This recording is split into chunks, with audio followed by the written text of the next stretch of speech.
Okay, so this one's about the nature of your voice. Um, so the reason I want to talk about your voice is in context of um, how you use it in your day to day life, but also how the nature of it enables it to be unified and combined with the voice of other people to create a unified voice for a nation, as an example, for the purpose of being the joint commanders of a nation, as the voice, the unified voice of we the people. And so the first thing to understand is that your voice is not, it's different from your body. Your body is the vehicle or the vessel, and your voice is the commander of that vessel. And so you're issuing commands to your vehicle, and through using your voice, that's how you interpret information. The only way that you can possibly interpret information is using meaning, and all meaning is derived from words, and those words come from labels that we attribute to human experiences, material things, etc. And so your voice is the mechanism for commanding your will. And so if you want to, and it's important to understand that you command it with your intent. So your will is triggered by your intent. So if it's my intention to have a cup of coffee, then my will be done. That intention, the moment it's triggered, it's already beginning to send signals throughout the body. My body's moving in a specific way to fill up the kettle with cold water. And it's just perfectly following my will, which is the seed point of my will is my intent. So what is my intention? And this is why it's so important with mechanisms like the law that interpretation is factored in, because it's the intent that matters. Interpretation is different. Is this the color red, or is it orange, slightly orange? If you're from, like in New Zealand, we have, really cold parts of the nation and really warm parts. And if you live in a really cold part, you go to a warm part of the country, but you ask someone what the temperature's like. And then you can ask two different people what the temperature's like. If one of them lives in the hot place and the other's from a cold place, they'll have two completely different answers, yet the temperature is exactly the same. So interpretation, things get lost in interpretation all the time. Intent is your will, and your will be done as the commander of your vessel, and that's your voice. So you have an intention to have a cup of coffee.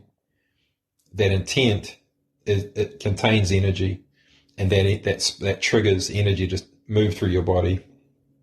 You make a cup of coffee, your will be done. And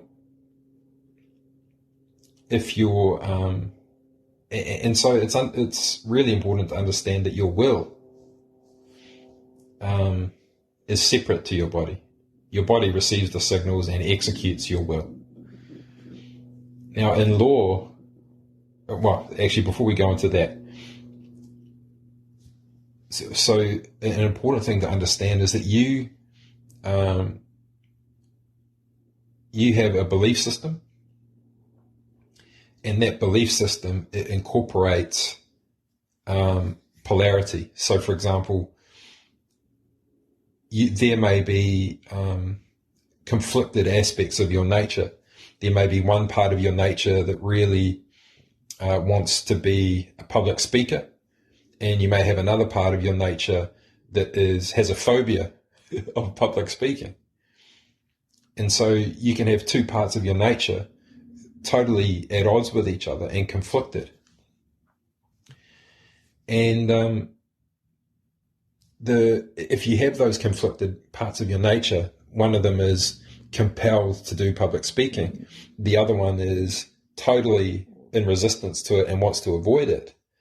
You'll have this back and forth with yourself where, you might spend an hour exploring how to upskill yourself in public speaking, without any conflict.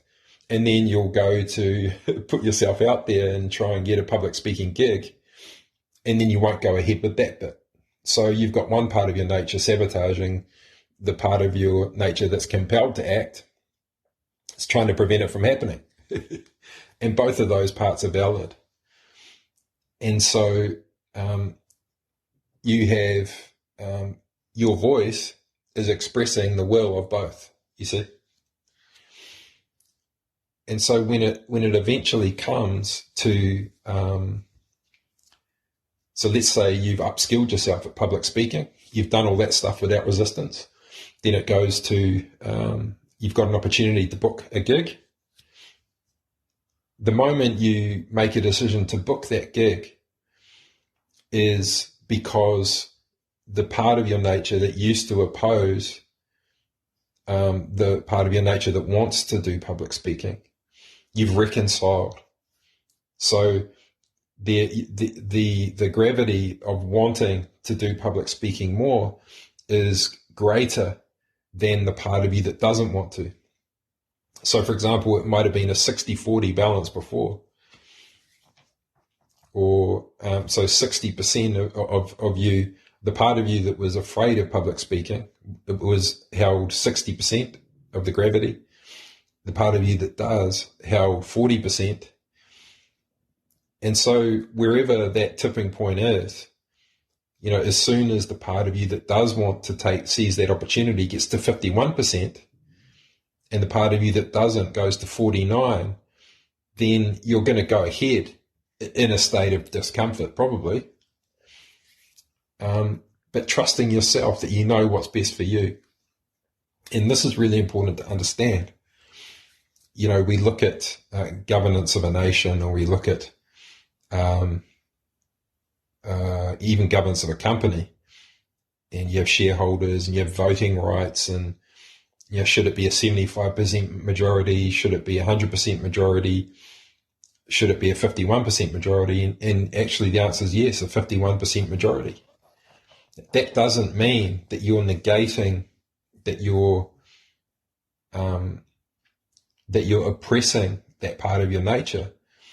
It means that you've factored in every perspective of your nature, and the gravity is with the part of you that does want to move forward.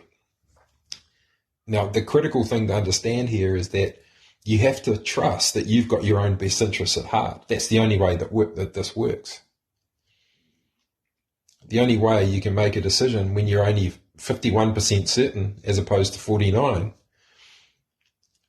is that you trust that feeling and that gravity that is there is in your best interest as the unified voice of your body that contains completely polarized aspects that you're having to reconcile the whole time. And so in order to infuse this into a nation, for example, then it's the same thing. You've got people, you've got human beings who are completely at odds with each other, completely opposed. But in order for it to work there for a unified voice, then we have to, every single human being has to agree with the unified voice, the intent of it. And so let's look at you again as the voice, as the commander of the body. And you have to know that whatever you do is always a decision that's in your best interest. And you trust yourself. Well, hopefully you do, pretty much. Some people are actually terrified of their own judgment. And that materializes itself in, indecisiveness and refusing to make decisions and deferring to other people to make decisions for us. And so a lot of us have this issue. But you know, the ultimately we trust that whatever decision we do make is a decision that we believe that, even if it was opposed to what we actually want or what we're voting for, that ultimately we know that our best interests are taken care of regardless. We may not have agreed with that certain thing, but we trust in the momentum that's moving forward that will be taken care of anyway. So the unified voice of the people, as a nation, so I'll use New Zealand as an example, we've accidentally entangled and enmeshed the unified voice of the people, the commanders of the body, of the collective body. We've accidentally enmeshed that and entangled it into the agency that's meant to be the body. That's why it's called a government body, the governing body. But the commander of the body, in the same way that your voice is the commander of your body, the commander of the body is meant to be the unified voice. So the purpose of the unified voice is, if it wants a cup of coffee, then it shares its intent, contains the will, and then the government body enacts that will. The government body is the vessel, and the unified voice of we the people is the voice. So you've got intent, and then you've got the actualization of that intent. I want a cup of coffee, then the body makes a cup of coffee. But at the moment, we've got, and I can see how it's gotten to this point, but we've got a government body that's meant to execute the will. And then we've got the voice of we the people, and we've given that to the governing body. And so as well, so the voice and the body are enmeshed in with each other. And so you've got this really just confused and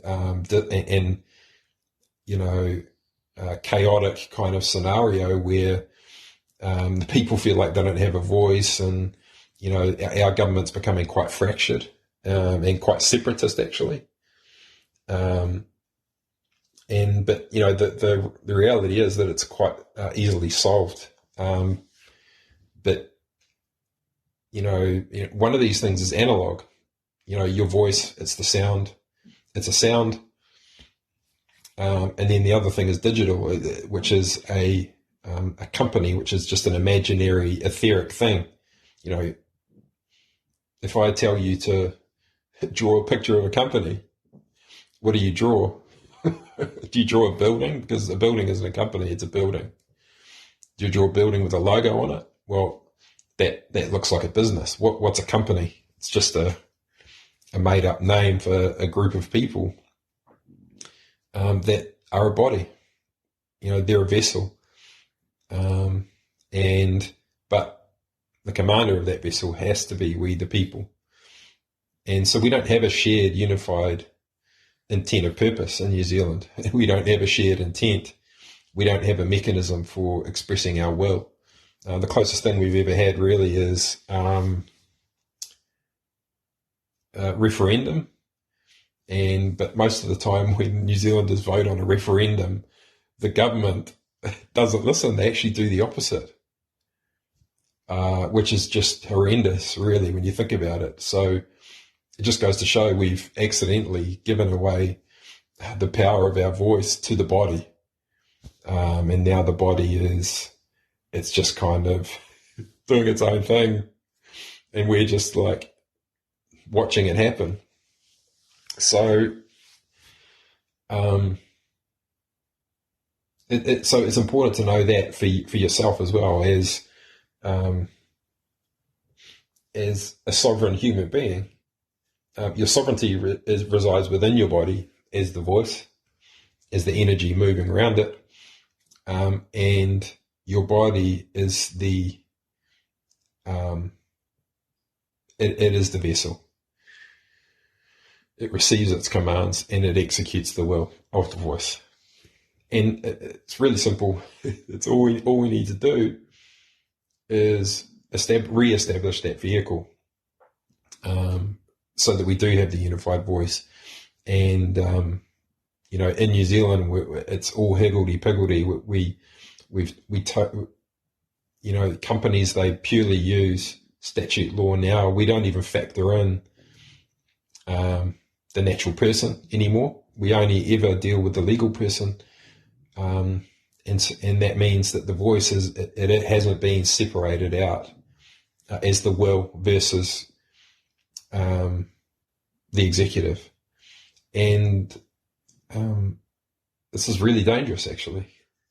And so we have the scenario where we've got treaties that happened that were signed before, under common law. And then we've got the government body that under statute law have created acts, which are imaginary man-made laws, nothing to do with natural human beings.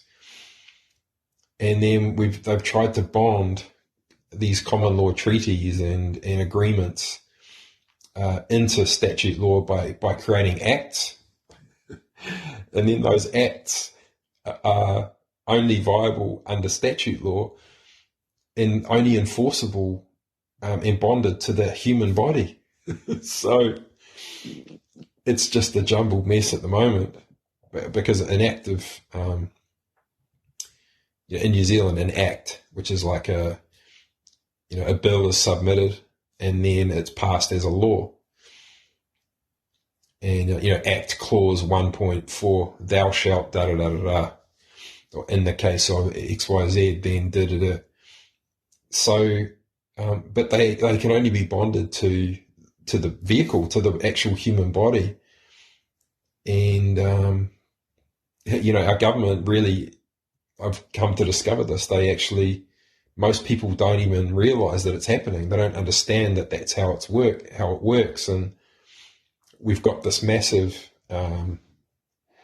loophole in the law where if you're aware of how the law actually works, that the voice is separate to the body, and that the only law that bonds the government to a natural human being is only actually bonds them to the physical asset of the body, then you can just step out of any statute law agreement, and you can actually dissolve it at will just by making a common law command, because that's the difference between the voice. The voice is the commander, the will. And under statute law, you can only make requests because it's their agents that are appointed on behalf of the voice, of we the people. So we the people appoint the government body to enact our will, but that's it's only bonded to the actual physical body. So it's very, very simple to wield your power, your sovereignty through commands, where under statute law, an agent who is bonded to your physical body can only issue a demand. And a demand is, people don't realize this, or a demand is just a firm request. But it needs the authority of the commander in order to be enacted. And I shouldn't laugh because it's actually not funny at all. But when you step back and you look at it and you go, wow, it's only fear that holds our legal system in place. It's a fear of judgment. It's a fear that we're going to be judged by a judge or judged by a court, that we're naughty or that we're going to be punished. But in truth, the voice of the people is more powerful than any government agency or government body, and it's a vulnerability that I'm really hopeful that our government will cotton on to pretty soon and begin to embrace and work with, so we can implement a structure that actually works and still keeps everyone safe and still has a mechanism for contracting.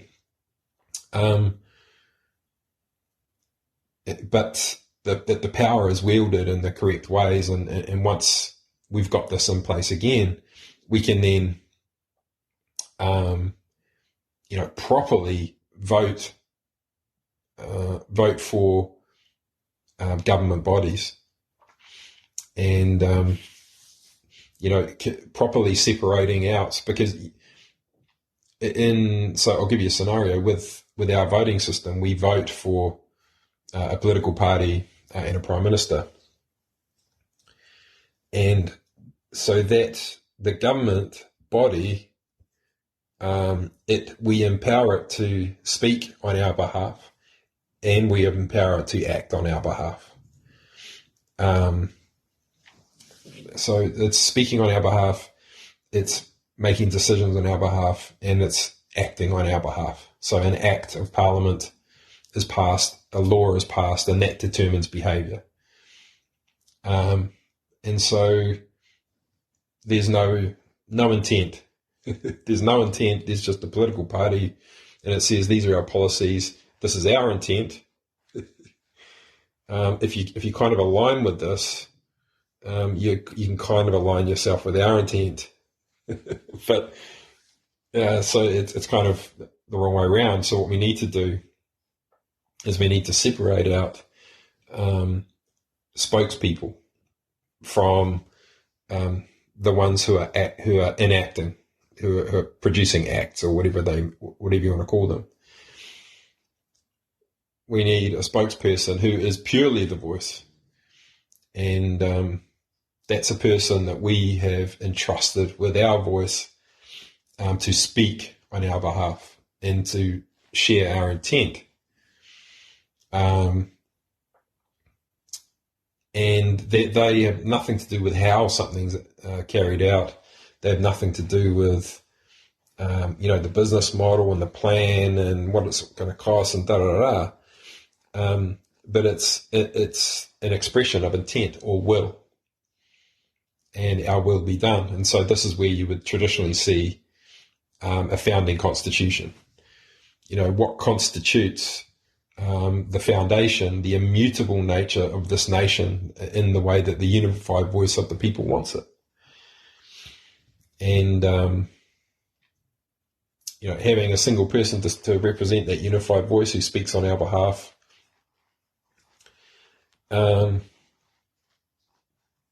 And then once you have that unified voice, a single voice for the collective body of New Zealand, then our will be done and carried out by the government body. So, very interesting. I don't know how it just managed to slip away on us like this. It's like I think it was inadvertent. And I suppose the way that this nation was formed, with, where we had, in this country, we had the Waitaha, then the Moriori's, and then the Māori people, and then the colonists come here and, basically invaded and created a treaty with some of the Māori tribes who staked a claim to the whole country. And it was just, so you had some tribes that weren't involved, you had adversarial tribes, you had the Waitaha tribe, which was a peaceful matriarchal tribe, and it got, so because they were peaceful and pacifists, they got split up and infused into all the other tribes, and so they lost their identity, and they were actually the original people. And you've got the Moriori's, who were cannibals and came after the Waitaha were here, and it's a bird's nest, really. It got all entangled, and so we've still got claims going on relating to the treaty between England and the United Kingdom and the Māori tribes. And so you can imagine they don't even speak the same language, and how would they even have had interpreters? There wouldn't have been local tribes that spoke English. I wouldn't have imagined, but you can imagine how much got lost in translation. They probably originally wanted to collaborate and exist harmoniously. And then the legal system of the United Kingdom just came into place, and it's all probably written in Latin and legalese, and how do we have any chance to really make it work for everyone involved? And so it's time now. We have to address this once and for all, and we've got a government forming that's kind of like being split down the middle in us and them scenario again, of joint Māori governance and and New Zealand governance, that's definitely not going to work, because we're one nation of one people, and we need a unified voice, a single unified voice that embodies the unified voice of the collective body, that's going to make sure every single cell within that body is capable of thriving, and regardless of the color of your skin or your identity. That's just pointless, and I think people who are holding on to their identity as their tribe or whatever it may be, they need to let go of all of that, because you are how you behave. What you're called on, what happened in the past, has nothing to do with your culture. Your culture is the way you behave, and that is a decision you make on a day-to-day basis. If you want to keep your culture alive, then you invest in it. You don't try and get others to behave in a way that keeps your culture around. You behave in the way that you want to behave. You influence the environment around you, the people around you, inspire them to behave in a specific way to keep your culture alive. And that's all you have, is your own behavior. But the flip side of that is that who you are now is you are not your ancestors. You are not your ancestors. Their ways of being were perfect for them in that moment. And you are a human being that lives in the now. And if you want to evolve and to grow and to become something new and even greater than your ancestors had the potential to come, then you need to infuse the culture of the past with the potential of the now, so that you can become something unique and new. And I'm sure that's what your ancestors would have wanted for you. Not that they're forgotten, but they certainly don't want you to utilize their traditions based upon what was working for them, hundreds of years ago. They want you to take what's relevant from then and sure, bring it back into the now, but leverage technology and understanding and the consciousness of how it's evolved from now, the wisdom that we've gained, and make decisions that are relevant for the here and now. Culture is indestructible because you're the only one that decides how you behave. You're the only one that decides whether you teach your children how to speak Te Reo Māori. You're the only one that decides whether or not you want your children to be, grow up in a mixed culture neighborhood or whatever it may be. No one owns this land. We're all the joint custodians of it now, and we need a unified voice to take command of this ship, of this vessel, and command it in the best interest of every human being involved. We're one people, we're one nation, and we need one voice. And that is the unified voice of all of the people, we the people, to command the ship and reinstate the government body of New Zealand as the agents to act on our behalf. and our will be done. And one thing I can almost guarantee you is that if we did this now, our first major project is we would command the government of New Zealand to turn this into a wealth generating nation again, to build up a portfolio of wealth generating assets that are protected in perpetuity and take care of the survival of everybody in this nation. First and foremost. And that's going to begin with the banking system. Our banking system in this nation, the fact that all of it pretty much is controlled offshore is just unbelievable. It's such a chronic dependency, and it needs really prompt action. But anyway, I've got other podcasts about that kind of stuff. So the unified voice of the people, 51% is enough of a vote for it to be cast. And as long as the founding constitution encompasses, imbues the essence of the voice of every human being within it, so that no one is left behind. And our will be done. Okay, I'll leave it there. That's all for now for the nature of your voice. Talk soon.